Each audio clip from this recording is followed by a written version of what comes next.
Que la paz, el amor y la misericordia de nuestro Señor Jesucristo sea con cada uno de nosotros y nosotras. Sean bienvenidos y bienvenidas a la casa del Señor, todos los que estamos aquí y todos los que nos ven y nos escuchan a través del internet. El título de la predicación de esta mañana es Nueva Reputación. El título es Nueva Reputación y me baso en la carta de Filipenses, capítulo 2, versículos del 5 al 11, que ya hemos dado lectura en la liturgia. La reputación, yo pienso que es cosa seria. Cuando uno es joven, a veces como que es más seria la cosa, porque uno quiere pertenecer a un grupo, uno quiere sentirse aceptado, uno quiere ser parte de algo, y a veces por la reputación de los jóvenes y los grupos de presión, hacemos cosas que no queremos con tal de ser populares, de ser famosos, de ser aceptados. Hay muchos jóvenes y personas que sacrifican muchas cosas simplemente para lograr ser popular o ser reconocido. Jóvenes y adultos también. Hay muchas personas que sacrifican la dieta, los ejercicios, con tan solo tener la cintura aceptada para que los declaren lindos y lindas. ¿Qué o no es? Muchos y muchas entran en la sexualidad recreativa con tan solo no ser objeto de la burla por ser virgen. Otros llegan a los vicios solo para ser considerados como valientes. En las fraternidades y sororidades resisten golpe y humillación por tan solo tener el orgullo de pertenecer a ese grupo. Para explicar esto un poquito más de la nueva reputación, ¿le puedo hacer un cuentito? Es cortito. Es cortito, pero también es verídico. Era un joven pero que muy guapo. En aquella época tenía extensa cabellera, pollina que le cubría los ojos. Y este joven tenía un grupo de amigos bastante grande, pero sus amigos y amigas no compartían su fe. Y muchas veces trataron que consumiera alcohol por tan solo participar del corillo. Y lo invitaban y lo insistían y lo hostigaban. Le decían, no sea tan de corillo. Una no es nada. Lo llamaban el aleluya. También le decían santo, el que tiene guille de santurrón. Inclusive le pusieron el sobrenombre, el pastor genérico. Así que nuestro joven tenía una encrucijada. Cedía las presiones del grupo para crear una reputación afable con ellos, o se anclaba en la fe para guardar su testimonio. ¿Qué le convenía más? Bueno, quizás la reputación secular, porque la reputación secular te abre puertas. Inclusive en ocasiones hace que el círculo de amigos superficiales sea más grande, pero en el momento difícil, casi siempre esos amigos superficiales huyen en el momento de crisis, en el momento de verdad. O a lo mejor le convenía mantenerse fiel a su fe y a su Dios, porque quizás esto no te hace popular, pero Dios siempre está a nuestro lado en los momentos buenos y en los momentos malos. Yo creo que el autor de la carta de Filipenses, yo creo que Pablo estaba pensando en esto cuando le escribe a sus oyentes, porque él habla sobre esa encrucijada entre la reputación secular y el testimonio, entre el orgullo y la humillación, y los resultados que esto trae para el ser humano. Analicemos este punto en esta mañana, eso de la reputación secular y el testimonio cristiano.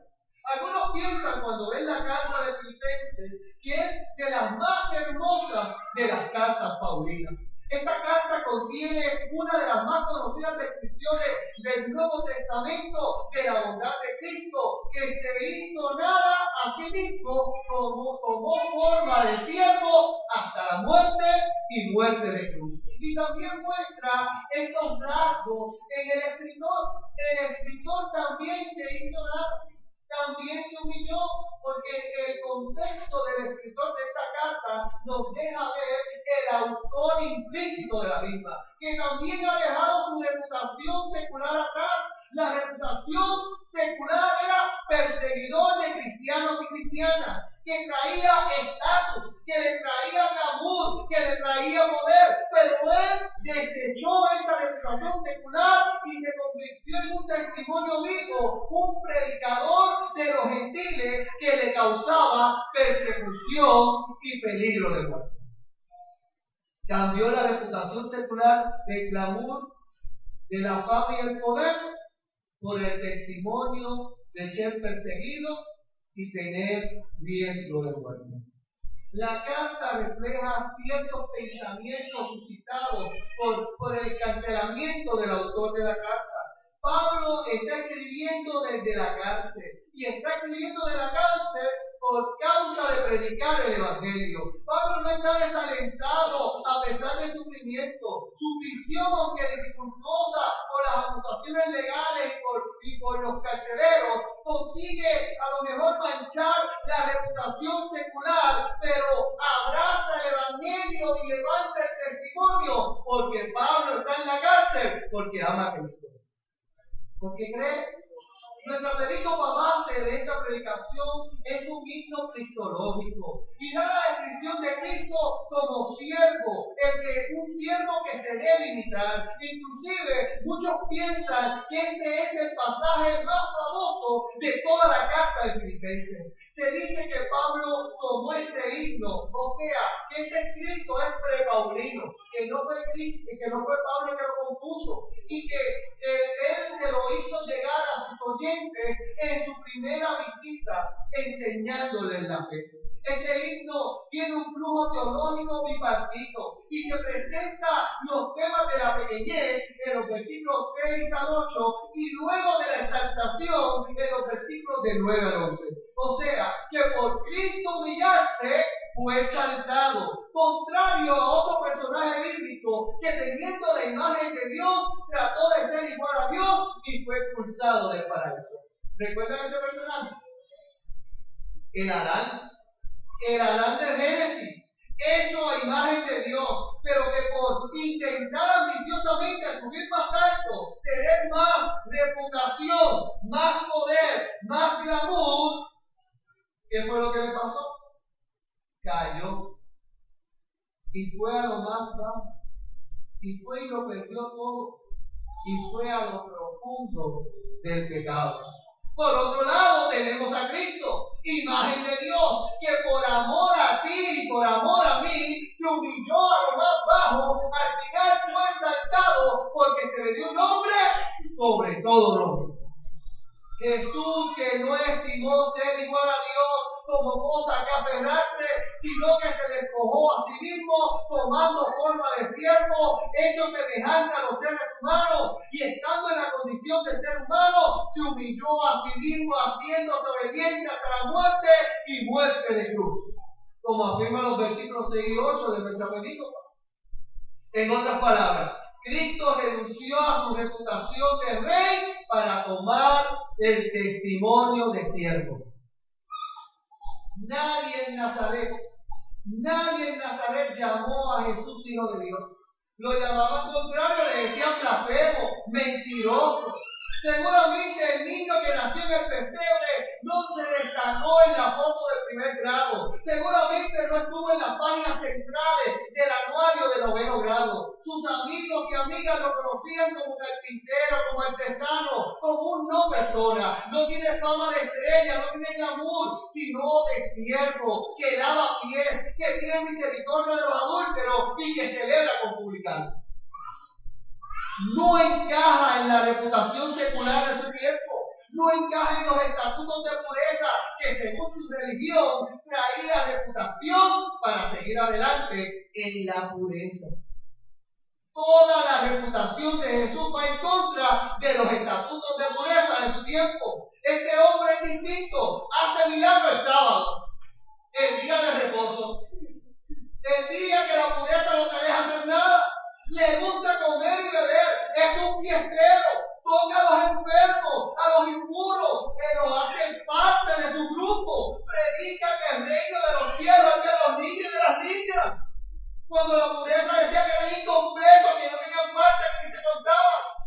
Y para colmo de males, le enseña la palabra a las mujeres y las pone a predicar.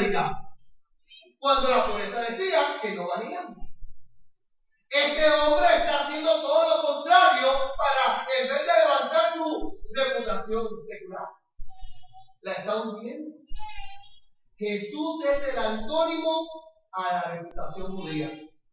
Hace todo lo contrario. Y la pregunta teológica profunda y medular que se levanta en esta mañana es: ¿qué reputación refleja nuestra iglesia? ¿Cuál es la reputación que la iglesia ventila? ¿La de Cristo, de servicio y amor, o la de la pureza, de exclusión e imaginación? La iglesia metodista de ¿qué es? Iglesia, a nosotros no nos debe importar que los puristas nos señalen y nos digan que la mesa abierta es condenación, que nos digan comedores y bebedores, que nos acusen de liberales, porque adoramos todos juntos, sin estereotipos, somos iguales. Eso no importa orientación, no importa estatus, no importa credo, porque lo que importa en esta iglesia no es tener una reputación de pureza, sino tener el testimonio de Cristo. Que viva Cristo, que viva su amor, que viva su misericordia, un amor que nos mostró amar a los demás sin rechazar. Que los puristas hablen, pero que Cristo actúe. Oiga, y ese amor de Jesús se reflejó desde el principio, se reflejó desde aquel pesebre bajo la luz de las estrellas y la compañía de los animales y los pastores. Jesús abandonó sus privilegios celestiales y aceptó el dolor terrenal. Se despojó a sí mismo tomando forma de siervo semejante a los seres humanos. Pero esta historia de Jesús nos muestra otro ejemplo más de alguien que no le importó su reputación tampoco. Permítame en esta mañana explicarle una verdad. Uno no puede promover al mismo tiempo dos reputaciones. O usted promueve el testimonio de Cristo y olvida su reputación secular, o promueve su reputación secular y olvida su testimonio de Cristo. Pero en dos lados no se puede estar, porque no se puede ser al mismo tiempo luz y oscuridad. Hay que escoger. Dejemos que la comunidad de Filipenses y viajemos por un momento, deja Filipenses y viajemos al principio de todo el ministerio de Jesús. Al principio, donde el protagonista no es Jesús, sino que es otro. El principio del ministerio de Jesús, reflejado en un hombre que sigue siendo anónimo, que casi nadie habla de él, no importando de la importancia que tuvo en la historia de redención. Su profesión, carpintero también. Para ser específico, tallador de piedra. Su pueblo, Nazaret. Su nombre, José. Su llamado, ser padre de Jesús histórico. Las consecuencias del mismo para la reputación secular, terrible, destructora. En el Nuevo Testamento José nunca habla, pero sí hace muchas cosas. Repasemos lo que hace José. Mire, sueña con un ángel, desposa una joven embarazada que tiene en su vientre a un niño que no es de él. Conduce a su nueva familia a Belén y a Egipto. En síntesis, actúa bastante, pero no dice ni tío, no habla. Este tallador de piedra de una pequeña aldea jamás dijo una palabra para que se escribiera en la escritura. No dijo ni parábolas, ni cuentos, ni discurso. Solo hay acción y obediencia. Y la pregunta que se levanta es: ¿alguien que no habla es una buena elección para ser padre de Jesús? ¿Alguien que no tiene glamour? ¿Alguien que no tiene poder? No había una mejor alternativa para el Dios Trino encarnarse. ¿Qué sé yo? Quizá que el Padre de Jesús fuera un sacerdote fogoso que de vez en cuando hable lengua y alza. O quizá un erudito entre los fariseos que deja a todo el mundo con la boca abierta cuando hable. O quizá algún político que mueva las masas. Pero ¿por qué José? Uno que ni habla, que lo que hace es tallar piedras. ¿Por qué José? Yo creo que la respuesta a esta pregunta es que José fue capaz de renunciar a su reputación secular y sacrificó su reputación por el caballero de la cruz. José, ante la sorpresa de que su esposa está embarazada de otro hombre, según el conocimiento que él tiene, trata de dejarla en secreto. Los padres de María, para entonces, ya habían firmado y sellado un contrato con un dote. María pertenece a José y José pertenece a María por un vínculo legal y matrimonial. Y ahora, ante esta situación, ¿qué hace José? Porque tiene que estar ahí, ¿verdad? Estaba muy bien en el rey, porque ahí él no estaba. Su novia está embarazada, está marcada y enmancillada. Y cuando la gente vea a esa mujer, la van a señalar como la que metió la pata. La que metió la pata, y su destino es piedras en su cuerpo.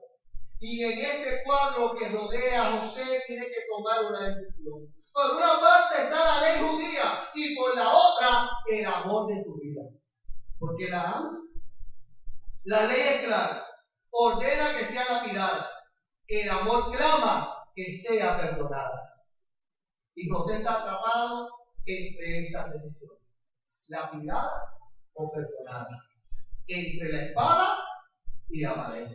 Y la pregunta teológica profunda y medular que se levanta es: ¿a qué grupo pertenecemos nosotros y nosotras? ¿A los que toman piedras para lapidar? ¿A los que doblan rodillas para perdonar? ¿Qué nos interesa más? ¿Nuestra reputación eclesiástica, que la mayoría de las veces está lista para lapidar, es diferente? ¿O estamos anclados en el testimonio del caballero de la cruz, listos para hacer fuentes de restauración a otros y a otras? No me contesten. Guarde silencio. Mejor, miren a usted, que está en las mismas entre dos decisiones fundamentales. José es un hombre bueno. José es buena gente. Dice la palabra, como era justo y no quería infamarla, quiso dejarla secretamente. Un divorcio silencioso. Pero ¿cuánto duraría el silencio? ¿Cuánto duraría el que la gente lo notara? Yo creo que no mucho, probablemente. Seguro que serían muchos los que en aquel tiempo veían lo sé todo y dando candela. Y va a enterar el cópico. Son muchos y muchas los que están prestos y prestas a imaginar con tal de que no se afecte lo establecido. Y si lo establecido dice golpea, pues golpean. Pues ¿qué es? Si no es más un estable que estar cómodo. Simple. Y si para mantener el balance hay que acusar, son muchos los que tienen ya el dedo índice preparado. Pero quizá dejarla secretamente le daría un poco de tiempo a José para poder pensar mejor. La historia dice que fue en ese momento que a través de un sueño se le presentó un ángel a José y le dijo, según Mateo 1:20, ¿recuerda lo que dice 1:20 de Mateo? Ahí dice, José, hijo de David, no temas recibir a María tu mujer, porque lo que hay en ella es engendrado del Espíritu Santo. Dicen por ahí que los sueños son. A lo mejor José no se lavó los pies anoche y soñó o comió mucho. Pero ciertamente la decisión que tomara José marcaría su futuro, el de su familia y el de toda la humanidad. Porque si María muere apedrada, también muere Jesús. Y José se arriesgaba mucho. La reputación estaba en un hilo. Le podrían decir, si mantenía su relación con María y obedecía la voz del ángel en el sueño, le podrían decir como hombre. Mira, como hombre, casarse con una mujer que lo engañó ante los ojos de los demás, porque difícilmente le creerían el cuento a José, que un ángel me dijo. La reputación está en juego. Imagínense por un instante los líderes religiosos con piedra en mano interrogando a José sobre el vientre abultado de María. ¿Puede imaginarse eso? Tratando de indagar. ¿Le creerían el cuento del ángel? ¿Se lo cree usted? Los líderes preguntarían cosas tremendas. Preguntarían por el embarazo de la mujer. José, a lo mejor dice, José, tu mujer está embarazada. Y yo me imagino a José sudando y con la cabeza diciendo que sí. Y los líderes religiosos seguían preguntando, ¿y ese niño que está en la barriga es tuyo, José? Y José contestando con el mismo movimiento de cabeza en forma negativa. Y le preguntaron, ¿quién lo embarazó? Y me imagino que le ponía una lámpara potente en la cara a José, para que diga la. Y yo me imagino a José tragando en seco, sudando frío, enfrenta un dialema, inventa una mentira y salva su reputación, o dice la verdad y queda como un mentiroso blasfemo. Dice que Dios está en el vientre de una joven que no pudo controlar sus hormonas. Esa es blasfemia. Mateo 1, del 24 al 25, afirma que José tomó la decisión correcta. Dice ahí, ¿se acuerdan lo que dice ahí? Yo tampoco, pero cuando estaba haciendo el sermón me di cuenta. Dice, José recibió a su mujer, pero no la conoció hasta que dio a luz a su hijo primogénito y le puso por nombre Jesús.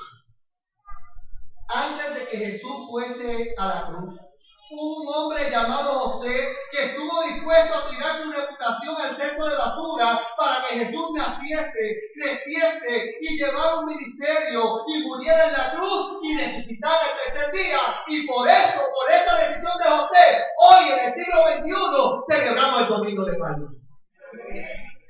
Porque José decidió.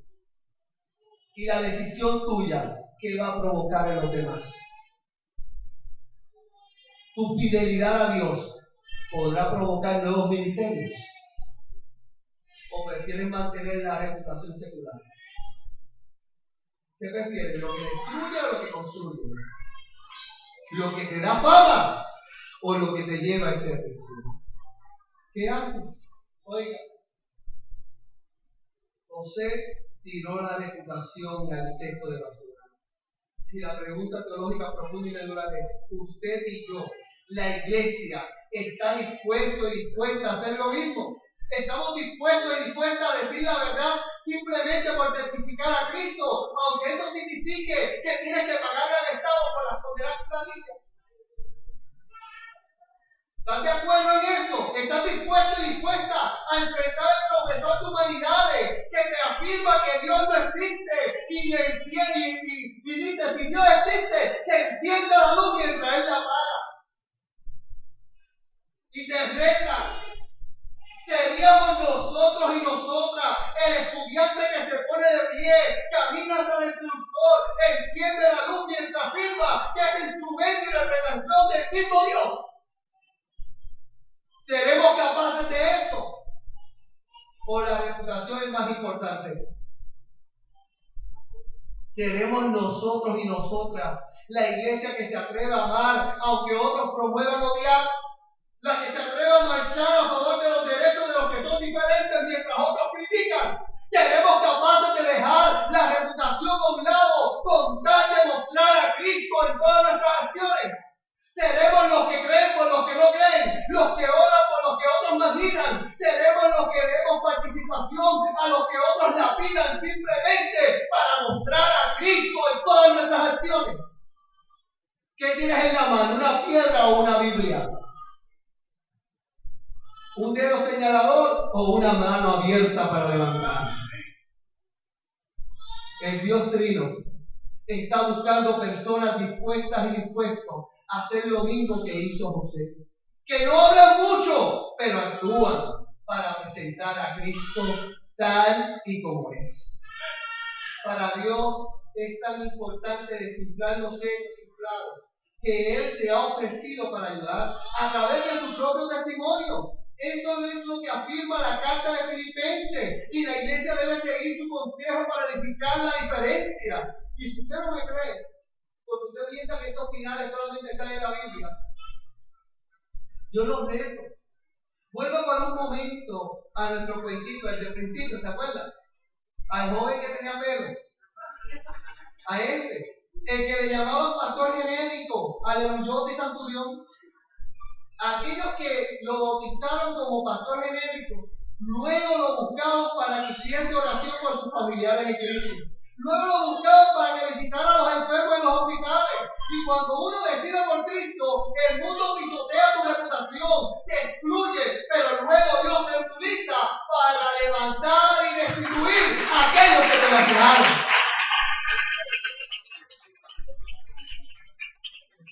Este es el evangelio, no es para construir ego, no es para humillar a los demás. ti mismo y poder servir a aquellos que te han marginado y golpeado. Oiga, servir a aquellos que trataron de destruirte. ¿Por qué? Por amor a Cristo. Iglesia, cuando nos llenamos de nosotros mismos, cuando nos llenamos de nuestro ego y construimos una reputación elitista, Dios no puede llenarnos. No nos puede llenar porque para llenarnos el Señor necesita que nos vaciemos de nuestro orgullo. Necesita que nos vaciemos de nosotros mismos para que nos llene el Espíritu Santo de Dios. Para llenarnos con su gracia. Vaciarnos de nosotros mismos y nos convertimos en brazos útiles para Él. Y si usted no me cree y lo duda, pregúntale al escritor de nuestra carta, a Pablo, aquel que se llamó el más pequeño de los apóstoles, según 1 Corintios 15:9. El que en Efesios 3:8 afirmó diciendo que era menos que el más pequeño de todos los santos. El que expresó en 1 Timoteo 1:15 como el primero de todos los pecadores. Mire a José, el padre de Jesús histórico, el que le enseñó el oficio al caballero de la cruz. Lejos de hacerse de un nombre para sí mismo, construyó un hogar para Cristo. Y por ello fue grandemente recompensado. Mateo 1:25 afirma que le puso por nombre al niño del pesebre Jesús. Jesús. Nombre que los versículos 9 al 11 de nuestra película expresan que es sobre todo nombre, el cual se dobló toda rodilla en el cielo y en la tierra y debajo de la tierra, y toda lengua confiese que Jesucristo es el Señor, para gloria del Dios Padre. Iglesia, haga un ejercicio. Ponga en fila a los millones y millones de personas que han pronunciado el nombre de Jesús. Háganlo una fila. Y mire esa primera fila. El primer asiento de esta fila lo tiene José. José no dijo una sola palabra para que se pusiera en la Biblia, pero fue el primero en proclamar el nombre de Jesús. De todos los santos y santas, de todos los pecadores y pecadoras, de todos los hijos pródigos e hijas pródigas, y predicadores y predicadoras que han pronunciado el nombre de Jesús. Jesús, un sencillo obrero, un aldeano, un trabajador de construcción, fue el primero en mencionar su nombre. Fue el que acunó al príncipe de los cielos ante los ángeles del cielo, estrellado le dio el nombre al Salvador. José nombró a Jesús, le dio un nombre. José renunció a su nombre y le permitió a Jesús decir el suyo. ¿Qué nombre proclamas? ¿El tuyo o el de Cristo? Que se escriba una página más, que se abra un capítulo más de la Sagrada Escritura, y que hoy estemos dispuestos a olvidar nuestra reputación secular y que brille el testimonio de la fe, que brille Cristo en medio de la iglesia metodista de Betel, y que esta luz ilumine a Lillo, que esta luz ilumine a Puerto Rico, que la luz del Espíritu ilumine el mundo, porque estén de acuerdo en renunciar a su nombre para engrandecer el de Cristo. Olvídate de tu nombre y proclama al Señor. Sé testimonio y que la reputación se vaya al cipote. Dios te bendiga y Dios te guarde.